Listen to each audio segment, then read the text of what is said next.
राधा वल्लभ श्री हरिवंश महाराज जी। महाराज जी, आपके चरणों में कोटि कोटि प्रणाम। महाराज श्री जी के द्वारा मुझे पुलिस सेवा करने का सौभाग्य प्राप्त हुआ है और मैं पिछले 1 वर्ष से आपका सत्संग और राधा नाम का जप करता हूँ। लेकिन भगवान को न मानने वाले किसी व्यक्ति ने मुझसे पूछा कि जब भगवान के लिए संपूर्ण पृथ्वी एक समान है तो केवल भारत में ही क्यों अवतार लेते हैं लोग।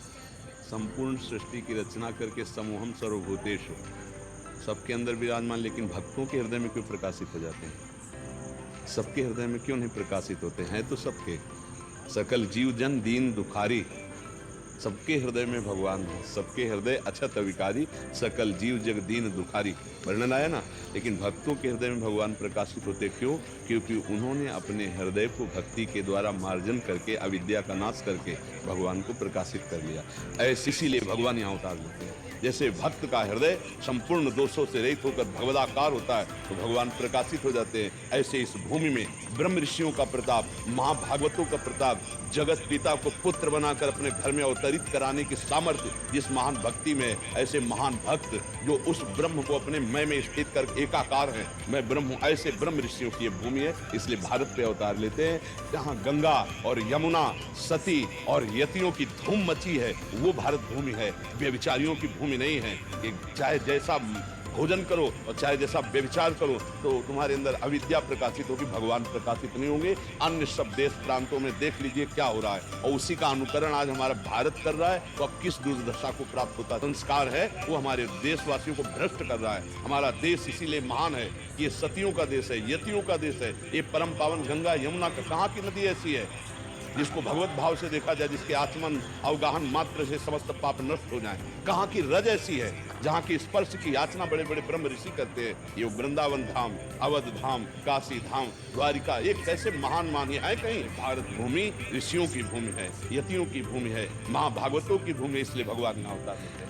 बाल अवस्था से लेकर व्यभिचार जो प्रारंभ हो जाता है, गर्लफ्रेंड बॉयफ्रेंड, ये लिव इन रिलेशन, ये गंदी बातें हमारे देश की नहीं है। ये हम दूसरे देशों का अनुकरण कर रहे हैं। दूसरे देश वाले हमारे देश का अनुकरण करना चाहते हैं। आप समझिए, दूसरे आते हैं ना तो चोटी रखाते हैं, धोती पहनते हैं, कंठी बांधते हैं, माला हाथ में लेते हैं, और हम भारत भूमि है, ये धर्म का देश है।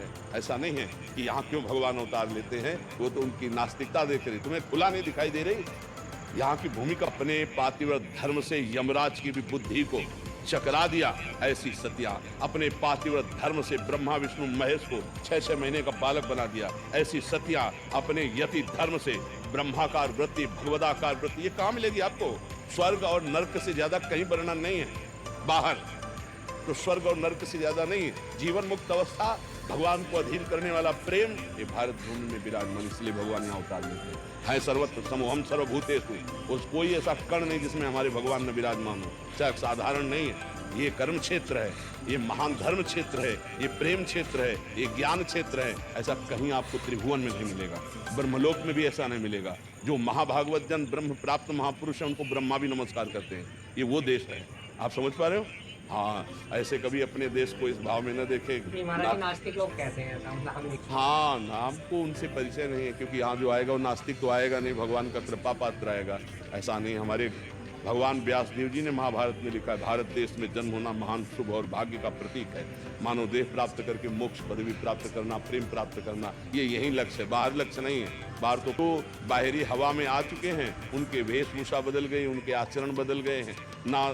कौन सा ऐसा देश है जहाँ ब्रह्मचर्य जाना जाता हो? ब्रह्मचर्य किसे कहते हैं? सतीत्व जाना जाता हो, पातिव्रत धर्म जाना जाता हो, यतित्व। अगर कोई तुम्हें मिलेगा ना यति, तो यहीं का चेला होगा। ध्यान रखना, भारत का ही चेला होगा। अगर कोई तुम्हें यति दिखाई दे तो भारत का ही चेला होगा। दुर्भाग्य है कि अपने देश के महानता को न जानकर हम दूसरे का अनुसरण करते हैं। ये दूसरे का अनुसरण, हमारा देश जो है, हाँ, भगवान का परम पावन देश है। भगवान सर्वत्र हैं। अब आप विचार करके देखिए, भगवान सर्वत्र हैं, सब में हैं, आप यहाँ क्यों आए? जो हम में भगवान है वो आप में है, सब में है, आप यहाँ क्यों आए? जिससे हम आपसे प्रश्न करें तो आप इसका उत्तर दे पाओगे? है जहाँ मैं फिसल गया हूँ, आप खड़े हो इसलिए मिलने आया हूँ। जो करना चाहिए वो आपने कर लिया, इसलिए आपके दर्शन करने आया हूँ। जो करना चाहिए वो मैंने नहीं किया, इसलिए मुझे पश्चाताप हुए पुनः करना चाहता हूँ। साफ बात है, पांचभूत जो यहाँ है वो वहाँ है, अविनाशी जो यहाँ है वो वहाँ है। कोई इतना अंतर नहीं है, बस अंतर इतना है, आपने अंतर में फंस लिए, हम निरंतर में आ गए। अंतर रहित होकर उसका निरंतर चिंतन, उसी बात को समझने आए हो, देखने आए हो। समझ रहे हो ना? तो ऐसे ये भारत देश निरंतर भगवत स्पर्श से संपन्न है। कोई अगर सत्य नोट ना होता तो नकली नोट ना बनता। अगर नकली बना है तो उसका असली कहीं है, खोजो, असली प्राप्त हो जाएगा। तो बस बात ये समझनी, एक महात्मा जहाँ विराजमान होता है, योजनों की भूमि परम पावन हो जाती है, बंदनी हो जाती है। यहाँ तो गली गली महात्मा है। दृष्टि हो तो हमारी दृष्टि में यदि दम्भ और पाखंड का चश्मा है तो हमें सब जगह दम्भ पाखंड दिखाई देगा। अगर सत्य का चश्मा है तो सब जगह सत्य विराजमान, ये अनुभव में है।